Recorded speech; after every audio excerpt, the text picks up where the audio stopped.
Well, yesterday I went on this rant about how I want my government bureaucrats back. Like, we've outsourced all this spying to these companies that are ringing Washington, D.C. We've got all these billionaires building mansions, with 35 bedrooms in them and live-in help and all this on our nickel.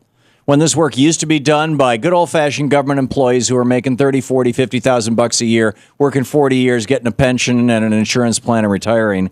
And it just seems like it's screwed up.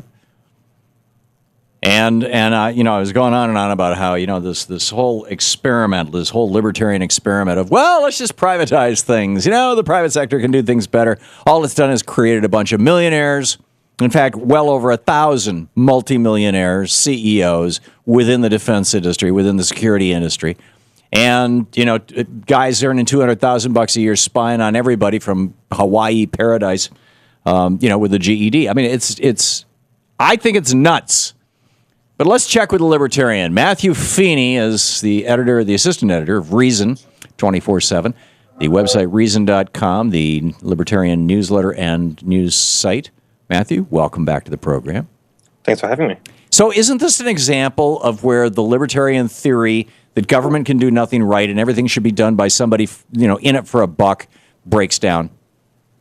No, I think actually the recent scandal is a perfect illustration of how libertarians are right, that big government is really dangerous, and I don't think that the fact that that defense contractors are used is much of an argument against big government, much of an argument against the limited government at all.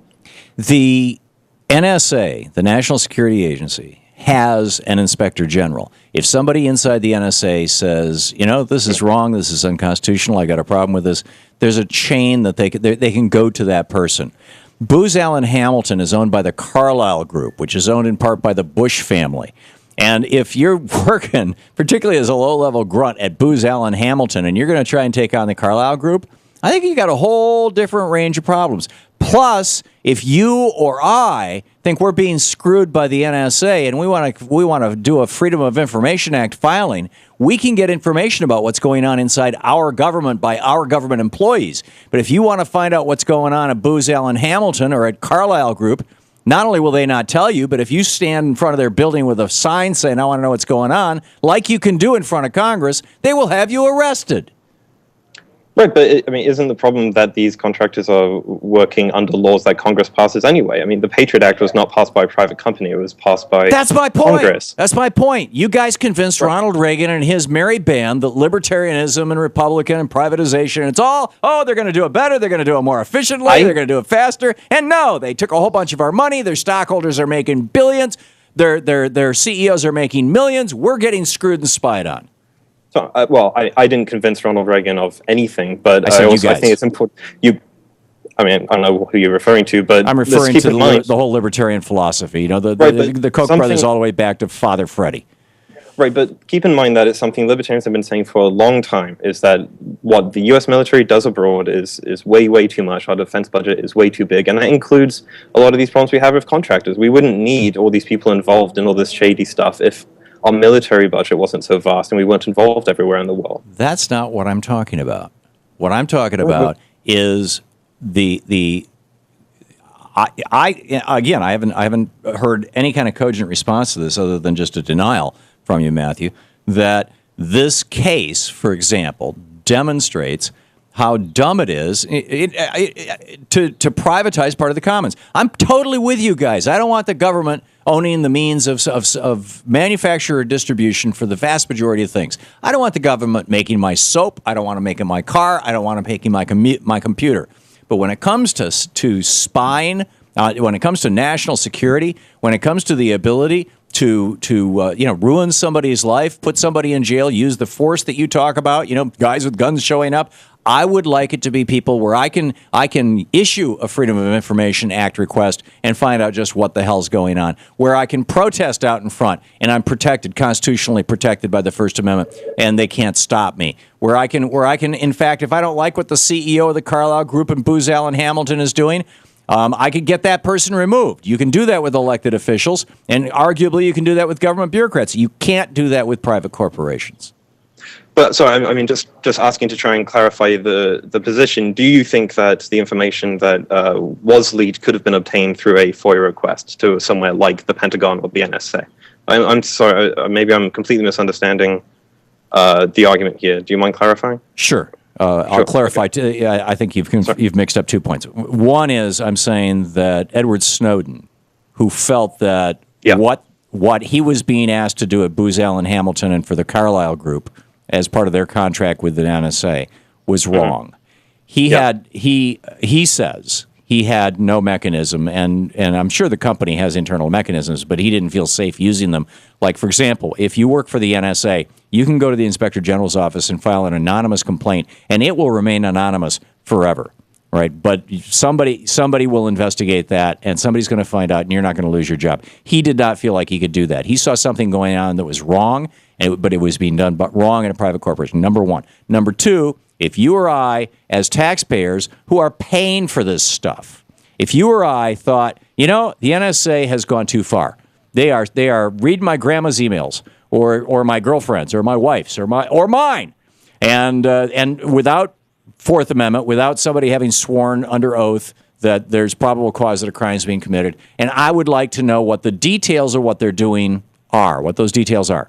If you wanted to find out what the NSA is up to, you can file a Freedom of Information Act, and they are forced to respond. Their response may be, sorry, we can't tell you national security, but they are forced to respond. On the other hand, if you want to find out what Booz Allen is doing or what the Carlyle Group is doing, they can have you arrested for harassing them. I mean, I'm not aware of particular cases of people who have been harassed by private companies for this sort of thing, but I mean, the fact that you've admitted talk to any that animal rights protester. Animal rights protesters for defense contractors. Well, actually, you can talk to any. There's lots and lots of people who have protested defense contractors and been arrested over the years. Berrigan Brothers back in the '60s were probably the most famous, but it's been going on continuously.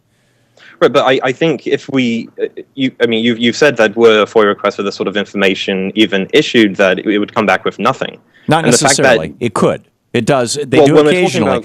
But, I mean, the way that we learned, for example, that throughout January, February, March, and April of 2001, 6 months before 9/11, that Dick Cheney's principal activity was carving up the oil fields in Iraq and determining over 100 different companies in about 60 different countries to which he was going to sell that oil. The way that we determined that was because a right-wing group, Larry Klayman's Judicial Watch down in Florida, very, very conservative group, filed a Freedom of Information Act request. And they were actually able to extract those maps and that evidence that Cheney was selling, was literally cutting deals to sell Iraq's oil long before we were even having a public dialogue about whether we should be bombing Iraq. So, yeah, that happened within the government. Had Dick Cheney outsourced that, had it not been Dick Cheney, had that conversation been going on at Booz Allen or at the Carlyle Group, we never would have, Larry Klayman never would have been able to file that FOIA Act request. Right, but there's nothing to have. Keep in mind that Edward Snowden leaked this stuff because of the lack of transparency. There's no. I he find didn't leak any stuff. What he leaked was the ability. Sorry. There's no. He did not release any information other than the existence of a program. He did not release the details of the program. Right, but you accept though that even in an environment where it's very difficult to complain about things, in a private company, there are ways in which to make, abuses that you think. No, private companies are kingdoms. They're not democracies. They're not republics. I fail to see how this is an argument. How would you have preferred these private things to be run? I don't think that we should have any private contractors involved in spying or the military at all. Right, but I mean, that depends if you want an actual effective military or not. The fact is that these people do. Well, I thought we did a great job in World War II without them. Hang on just a second. This is the Thom Hartmann Program. Matthew, I'm sorry I didn't leave you with the last word. I tried to, but Reason.com is the website, Matthew Feeney. You can read all about it over there. Thank you, Matthew. Thank you.